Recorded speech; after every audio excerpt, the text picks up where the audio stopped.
So next week, the United Kingdom is getting a new prime minister, and the circumstances are really nothing short of cinematic. Oh, absolutely. Right. Andy Burnham is stepping into, well, the highest office in the country, taking the reins from Keir Starmer.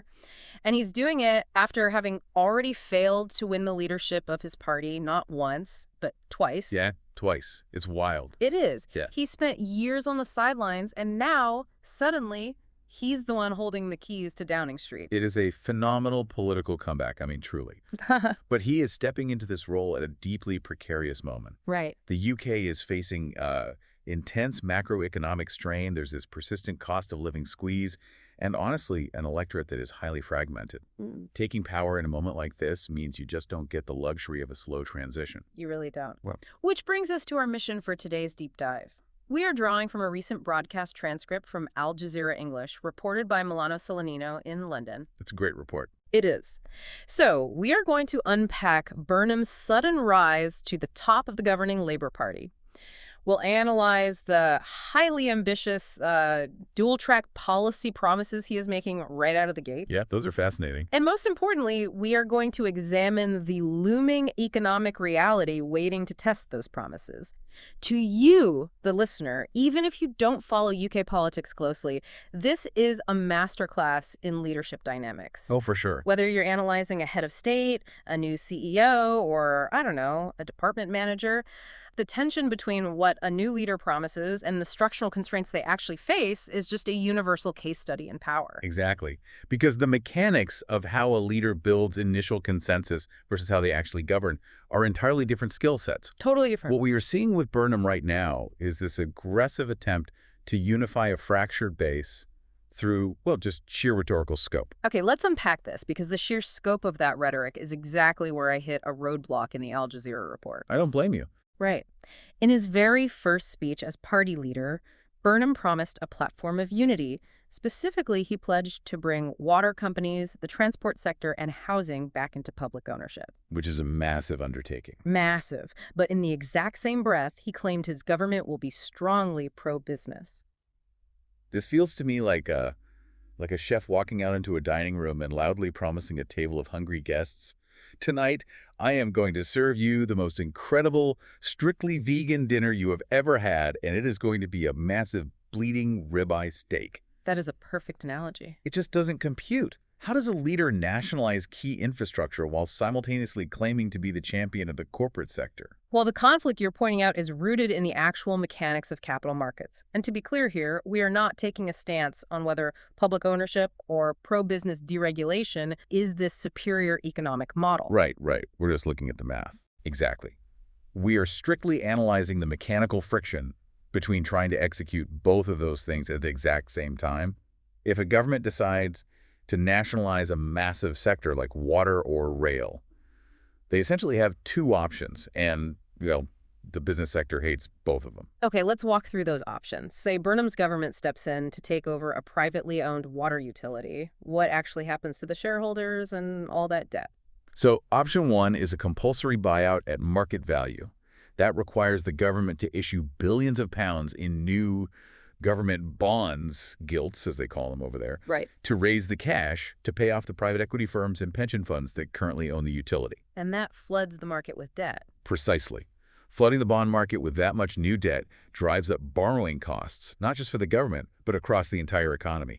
It makes credit more expensive for the very businesses Burnham is claiming to support. Wow. So to fund the public ownership, you inadvertently squeeze the private sector's access to cheap capital. Yeah. That's a huge problem. So what is option two? Option two is expropriation below market value, or maybe forcing a distressed sale through hyperregulation. Which sounds even messier. Oh, it is. If a government does that, they trigger immediate capital flight.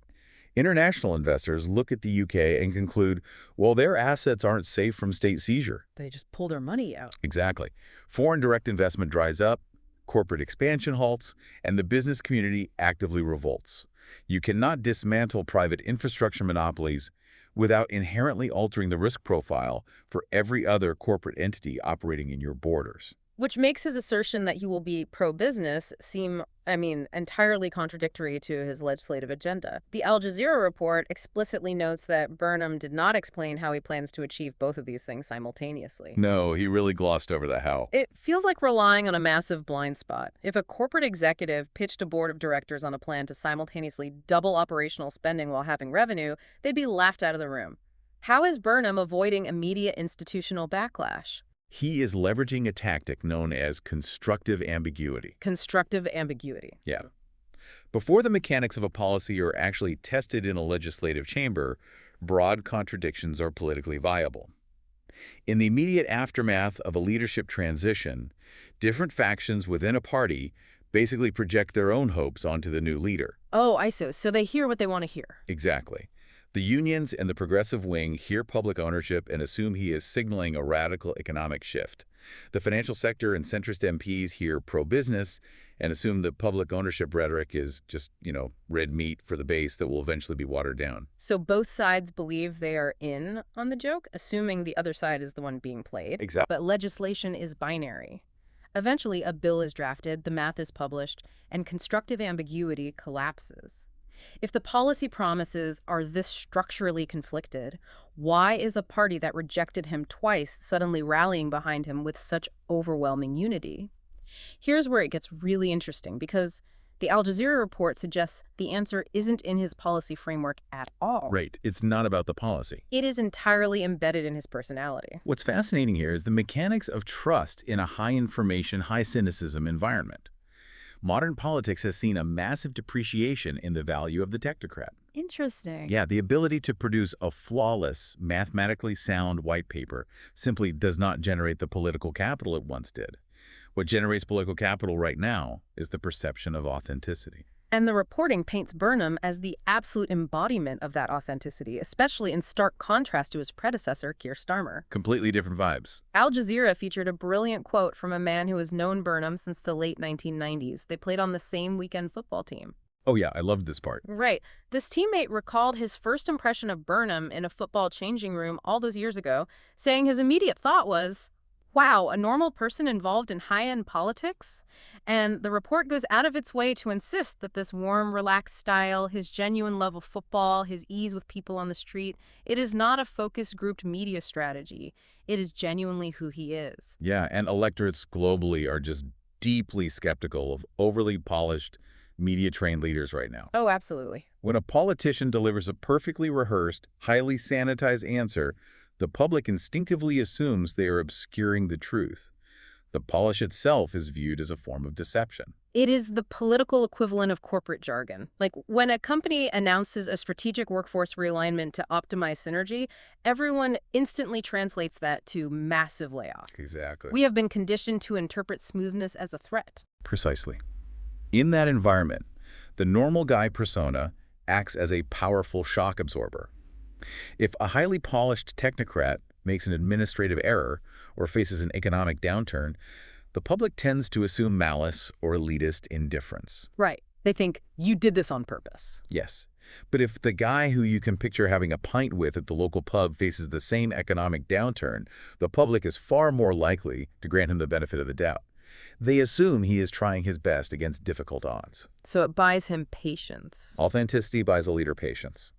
It creates a reservoir of goodwill that allows them to survive the initial friction of taking power. I understand the mechanism of how that trust is built, but I feel like we have to push back on the inherent value of it. Fair enough. Is being the guy you want to play a weekend game of football with actually a substitute for a concrete economic framework? I mean, we are talking about managing a multi-trillion-dollar economy, navigating complex international trade routes, and stabilizing a national currency. It's a huge job.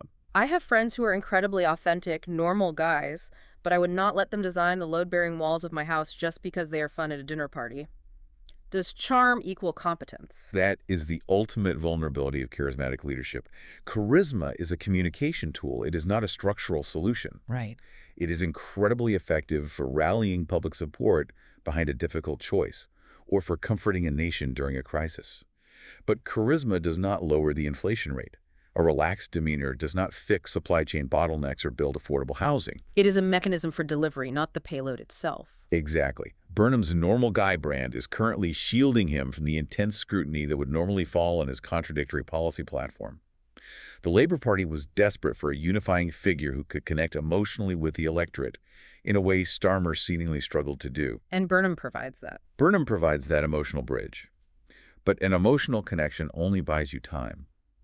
Eventually, you have to execute. Which perfectly brings us to the actual timeline of this transition, because that borrowed time has a very specific expiration date. According to the Al Jazeera reporting, Parliament is currently on a summer recess. Right. Andy Burnham will take over as Prime Minister next week, but he will not actually have to face members of Parliament in the legislative chamber until September. He has overwhelming support right now, but as reporter Milano Solanino stressed, this support exists before most MPs have seen the detailed mechanics of his plans. Before the reality sets in. Exactly, and before he has had to make a single unpopular decision. He has secured the mandate, but he has not yet begun the act of governing.